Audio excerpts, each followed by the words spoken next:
This is Steve from Boxing UK in association with Supreme CBD. Dave Coldwell, our neck of the woods, how are you? I know, up in your yard. Yeah, we'll not. Good. Good. We'll not repeat the discussion we just had off camera about not having a memory card in my hair and God knows what. Well, I wasn't going to say anything. I wasn't going to throw you under the bus. You just threw yourself under the bus. I mean, that's the worst thing you can do. At least style it out. I'll do my best. Steven Cairns just gone 5-0. Can you talk us through it? Do you know what? I'm really, really happy with the kid. He's 20 years old. He's took himself away from his home comforts in Ireland.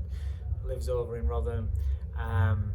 Puts the work in. He's got such a good attitude, and it's paying off. You know, things that we're working on there. He's not boxed for 5 months or so.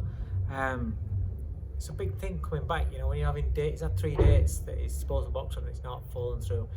Showed a lot of maturity, and then to go in there and not be too eager, and to listen and to try to implement what we've been working on. I said to him beforehand, you know, I said to him a few days ago, I don't expect to see everything we've been working on in there all in one go. It's all part of the process, but I want to see things. I want to see a development. I want to see an improvement. So a big improvement. You know, a lot of things that he's been working on I saw in there. So I'm over the moon. With that said, Dave, is this almost the perfect platform for him? You know, it's away from the cameras. It's not a huge event, to be fair. Yeah, I'm completely comfortable with him being in these sort of situations because he's 20 years old. I'm not letting him off the leash. I want, you know, the opponent is fought there. Everybody's fought. It gives him a good fight, and he's a good test, and he makes him awkward. He asks questions of fighters. You know, didn't ask Steven breathe through it. He boxed really, really well. So I'm happy with him. And they're the kind of opponents that you want while you're learning your craft away from the pressures and the spotlights and things like that, you know. So yeah, I'm perfectly happy with what, as long as he's active. That's all I want. Now, you know, I need to speak to him and make sure that he's active, because last year was a horrendous year, not good enough. So now, you know, let's forget that. That's in the past. Said, you know, take it from tonight and let's see what they do. Keeping him active, Dave, what would your perfect plan be for the next 12 months, say?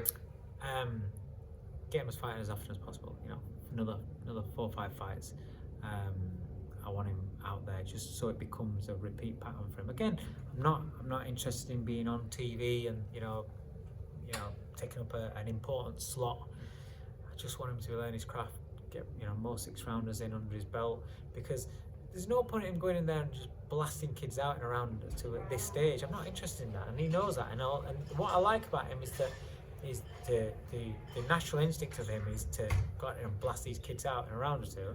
Then he's understanding he's got to learn his craft, because when he gets let off the leash, that actually don't work against good fighters. And you have to be cuter, you have to be smart, you have to have better defence, you have to understand know how to pace things. And now we just need to, he needs to understand about going through gears while still being smart and still being calculated. But no, I'm over the moon with the kid. Brilliant. You've said you're up here in Newcastle, am I right in thinking Hope is up in a couple of weeks? Yeah, back up. Yeah. Is that the next one out for you? Yeah, I've got Hope and young Muhammad Ali as well. I hope he's fighting for his first title. Well, not really, he won the IBO, not the Continental, but now he's fighting for WBA. So yeah, so I hope he's up here in a good step up against Thomas Masson. So very experienced and kind of opponents that I'm looking at now, ones that have kind of been there and boxed at really high level and not quite, up there at the moment. They're the kind of fights that I want from him at the moment, because he's 9-0. I'm not interested in letting him off the leash yet. Get a few fights out at this sort of level and faded names and things like that. Experienced fighters that are still coming to win, looking to ask him questions, and then next year let him off the leash.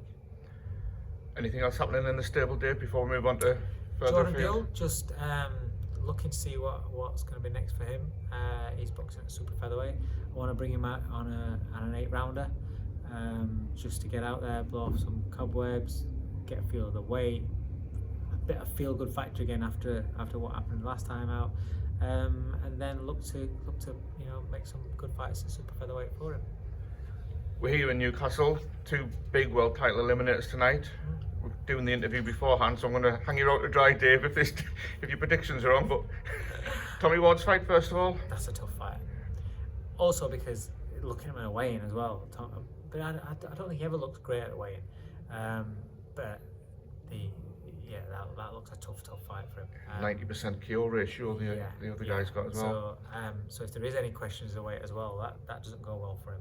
But I just think Tommy Ward, he's coming down to the gym. When he was super bantamweight, he's come down to the gym and do some sparring at my place. Fantastic fighter. In the gym, when I see him in the gym sparring, he's very, very good. But on fight night, he's just not kind of like. Don't get me wrong, he still keeps winning, but he's not looked the same. Even though he's winning and he's doing the job, what I've seen and known, obviously his trainer sees in the gym is better than that. And if that Thomas Patrick Ward can come into the fight, then he's a really, really good fighter. And I think he needs that kind of that version of himself to win tonight, because that's a really, really tough fight. Ritson O'Hara Davies, it's a cracking 50-50. Can I just ask first of all, Dave, local lad, Lewis Ritson, sold this arena out under the Matchroom banner. Booming, packed to the rafters. It's fair to say it's pretty sparse out there. I've literally just said that to my daughter, because my daughter's come to watch Steven, and she's there with some of her mates, and I've said the same thing. I've said, do you know what? I said, when Ritson was at the peak and this place had been packed out, the atmosphere up here is unbelievable, and I'm gutted for her because she's not going to get to sample that atmosphere. I always crack on about Newcastle's one of the best atmospheres I've been to at boxing. Unbelievable when they're off. I remember when I think Joe Laws came out and he was fighting on the Chief Sport or something like that, and it went nuts. Really, really good support up here, but unfortunately nobody's known about the show, and that's why really it's not took off, and that's what it's an empty crowd, unfortunately. But it is what it is. These two guys have got to go in there and put that to one side. It won't bother O'Hara Davies in the slightest. In a word, who wins, Dave?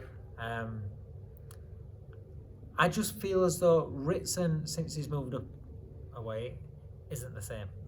His advantages, his physical advantages that he had at the lower division, they're not paying off in his current weight now. And so I don't think, and it depends on what O'Hara Davies has got left, but I just think how he is and the chip on the shoulder that he has, and his awkwardness, his range, he's got such long arms, got a powerful right hand. I think Davies wins the fight. We're dashing now, and I know you're shooting off. Can I just ask you, this week, the whole WBC thing with Conor Benn's come out, and the excuse with eggs, and now there's a Manny Pacquiao fight on the horizon apparently. Mad week, as ever in boxing. What do you make of it all? It's a bit of a circus that needs to be sorted out, because it's not just so many different aspects of this that just stink. It's like whether you look at Conor's defence, the statement he put out, and he's talking about how there's 4 tests and 3 of them were clear, and it's the 4th that didn't. The VAR need to answer those questions, because they need to say why there's 4 tests and explain. Is it that you've got an A and a B sample and we've tested both parts twice, which is alright, fair enough, or have you tested one sample 4 times? What is it, and why is it that only one sample was positive and the rest is negative? Just answer those, because surely if that's not the case, then Conor's expensive lawyers have said you can't put that in because you're going to get sued over VADA. So that has to be something that's happened. But then VADA need to answer those questions, and then the WBC need to answer the question. Well, if Conor's defence was 170 pages on contamination, but you've looked at that and said not accepting that, but here's an option for you to look at instead, we'll bring up eggs.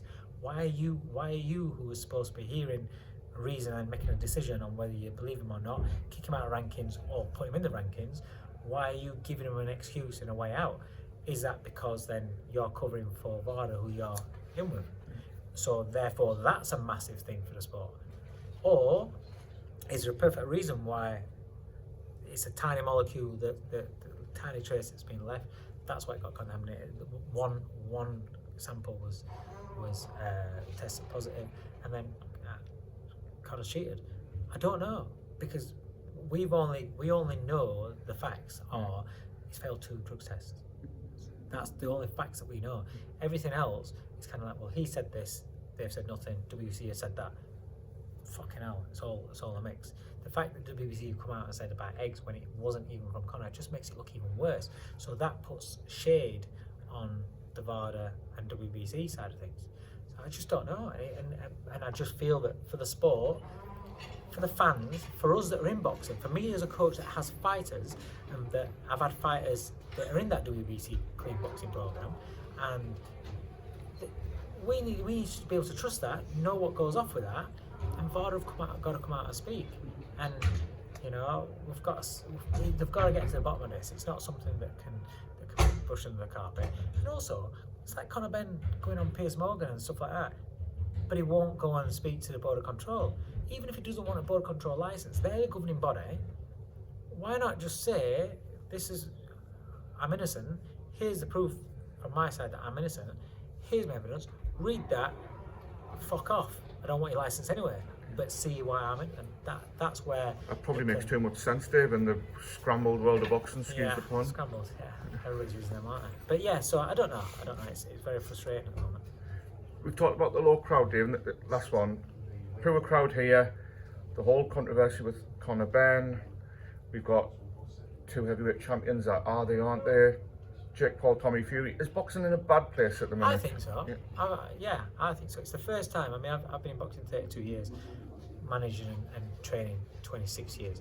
And it's the first time that I've kind of thought, shit, this is like, there's just so much bullshit going off. And I just think it's a bit of a warning for me to the promoters, pull your fingers out.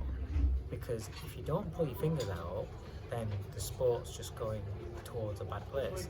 And you've got a responsibility to propel the sport because you're promoters. So promote the sport. Get the fights done. This is why Tank Davis and Ryan Garcia is so huge for the sport, because they're both big draws, you know, and they're getting on. That fight has to happen. It has to happen. But then also that has to set a precedent for other fights to happen. Katie Taylor coming out and calling out Chantal Cameron, fantastic. Get it made. Yeah. She said she wants it. Cameron said she wants it. Get it made. There's no excuse for it not to be made. So all these things need to start happening for the sport, and it needs to be publicised in a more positive aspect, because otherwise people are going to get fed up with it, and the YouTube situation is a big threat. Not a threat because it's in its own lane, but are people going to be just view boxing more like, well, it's going down WWE route where it's just pantomime, this. Oh, we might as well follow these influencers that we follow anyway on our social medias every day for the next generation. Because you've got to, there's diehard like us that will always watch boxing, like that, but we're getting older. The next generation have got to have that interest in the sport. Otherwise, in 10 years' time, where's the sport? Absolutely. I'm hoping everyone watching this, Dave, shouts at you here at the same time, because it is in a bad place. Can you still do that? I don't know. You just said we're getting older. Not So that old, mate. Dave Coldwell, safe journey home, mate. Cheers, mate. I'll cut this bit out if you're right.